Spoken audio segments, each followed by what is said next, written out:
ხანდახან ისე მეწოდები ჩემო მამულო, რომ ცრემლიც აღარ მომდის თვალთაგან.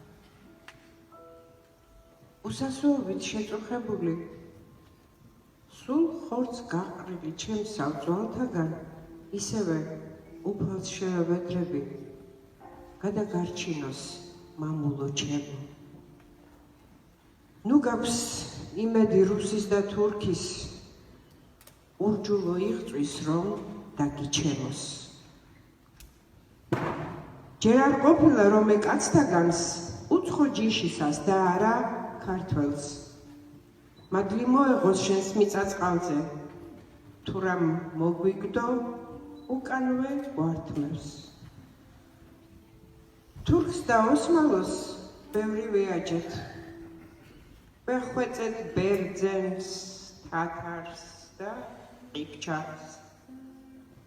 თუ არ უშველე მამულო შენს თავს მშველელი ძებნეთ და არსად გვიჩარს. თუ არ გაზარდე ისევ დავითი, ერთი ცოტნე და ერთი ცერეკლე ქართულ ფუძეზე ვეღარ დაგვლოცავს თავისუფლების ნანატრი მეკლე.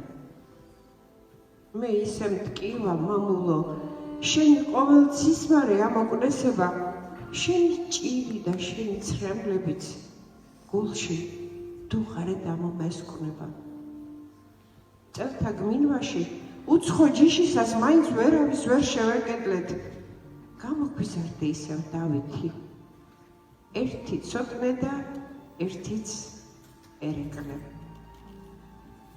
ვახტანგი, გიორგი, აღმაშენებელი, თამარ მეფეთა დამამშვენებელი, გადმოგვაბარეს სამკვიდრო ნაშენები, განამტკიცეთო საქმით ნამშვენებით.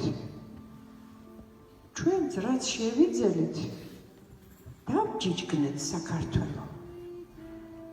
მოთრეულთ დამურიგეთ სახრავ სამმართველოდ. ყანწებით ვეფერებით, მამულო, სანატრელო, თან ყველას ვახვეწებით. იყიდეთ საქართველო. ჩემი შვილები ცეკვავენ ქართულს. ისმის დონი და ისმის დაირა, ჩემი შვილები ცეკვავენ ქართულს. ამაზე მეტი აბა რა მინდა. უფალო ღმერთო, შენგან გაჩენილთ ეს რამოდენა მადლი გვაგვქვია. ულამაზესი ქართული ჰანგი შარავანდედად თავს მოგვახვია. წინაპართ გენმა ასე ძლიერმა საუკუნეებს მიტომ გაუძლო, რომ მას ქართველმა შენ ხარ ვენახით. 50 ძეგლი აუგო. უფალო ღმერთო, შენი კურთხევით მტერმა ვერა და ვერა წამწყმიდა. ჩემი შვილები ცეკვავენ ქართულს. ამაზე მეტი მართლაც არ მინდა. მადლობა.